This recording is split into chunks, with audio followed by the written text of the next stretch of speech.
अगर आप lab technician या लैब टेक्नोलॉजिस्ट हैं और दुबई में काम करने की सोच रहे हैं, तो आज की यह जानकारी आपके लिए बेहद जरूरी है।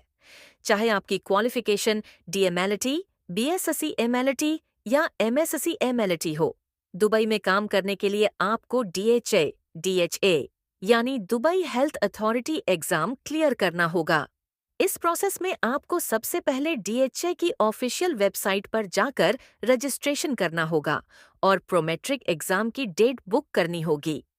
यह प्रोमेट्रिक एग्जाम एक कंप्यूटर बेस्ड टेस्ट होता है जिसमें कुल 150 सवाल पूछे जाते हैं और इन्हें हल करने के लिए आपको 3 घंटे का समय मिलता है।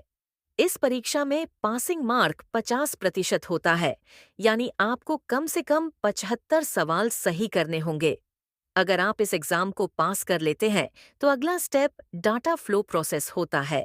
डाटा फ्लो एक थर्ड पार्टी वेरिफिकेशन सर्विस है जो आपकी degree, internship, good standing certificate और अन्य डॉक्यूमेंट्स को क्रॉस वेरीफाई करती है ताकि यह पुष्टि हो सके कि आपके डॉक्यूमेंट्स जेन्युइन हैं। डाटा फ्लो क्लियर होने के बाद आपको अपना डिग्री सर्टिफिकेट एम्बेसी से अटेस्ट करवाना होगा, जिसके बाद आपको एक एलिजिबिलिटी लेटर मिलेगा। इस एलिजिबिलिटी लेटर के आधार पर आप दुबई में काम करने के लिए आवेदन कर सकते हैं। खास बात यह है कि लैब टेक्नीशियन और लैब टेक्नोलॉजिस्ट के लिए कोई एक्सपीरियंस अनिवार्य नहीं होता, जबकि अन्य हेल्थ प्रोफेशनल्स जैसे फार्मासिस्ट और फिजिशियन के लिए कम से कम 2 साल का एक्सपीरियंस जरूरी होता है। अब बात करें सैलरी की, तो दुबई में लैब टेक्नीशियन की सैलरी 4,000 दिरहम तक होती है, जबकि लैब टेक्नोलॉजिस्ट की सैलरी 5,000 दिरहम या उससे अधिक हो सकती है।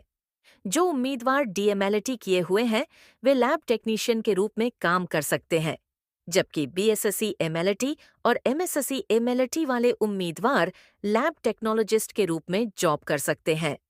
अब अगर हम डीएचए एग्जाम के सिलेबस की बात करें, तो इसमें मुख्य रूप से ब्लड बैंक, हिस्टोपैथोलॉजी और cytotechnics, microbiology, lab operation, haematology, urinal analysis और क्लिनिकल केमिस्ट्री से संबंधित प्रश्न पूछे जाते हैं।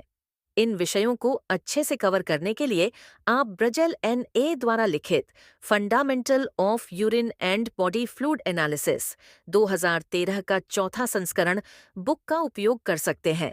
जब आप डीएचए एग्जाम और डाटा फ्लो दोनों क्लियर कर लेते हैं, तो उसके बाद आप दुबई जाकर जॉब सर्च कर सकते हैं। आप ऑनलाइन पोर्टल्स के माध्यम से नौकरी ढूंढ सकते हैं या सीधे हॉस्पिटल और डायग्नोस्टिक लैब में जाकर अपना रिज्यूमे सबमिट कर सकते हैं। अगर आपकी प्रोफाइल अच्छी है और आपके डॉक्यूमेंट्स पूरी तरह से वैध हैं, तो आपको आसानी से जॉब मिल सकती है। एक और ज़रूरी चीज़ यह है कि आपके पास एक वैध पासपोर्ट होना चाहिए, क्योंकि बिना पासपोर्ट के आप इस पूरी प्रक्रिया को आगे नहीं बढ़ा सकते। इसलिए यदि आपके पास पासपोर्ट नहीं है, तो सबसे पहले इसे बनवाएं। डीएचए एग्जाम क्लियर करने के बाद दुबई में लैब टेक्नीशियन और लैब टेक्नोलॉजिस्ट के लिए नौकरी के कई अवसर उपलब्ध हैं, क्योंकि वहां हेल्थ सेक्टर काफी तेजी से ग्रो कर रहा है। अगर आप दुबई में अपना करियर बनाना चाहते हैं, तो अभी से तैयारी शुरू करें और डीएचए एग्जाम की पूरी जानकारी लेकर स्टेप बाय स्टेप प्रोसेस को फॉलो करें। अगर आपको यह जानकारी उपयोगी लगी हो, तो इसे शेयर करें और मेरे चैनल को सब्सक्राइब करें ताकि आपको और भी ज़रूरी अपडेट्स मिलते रहें।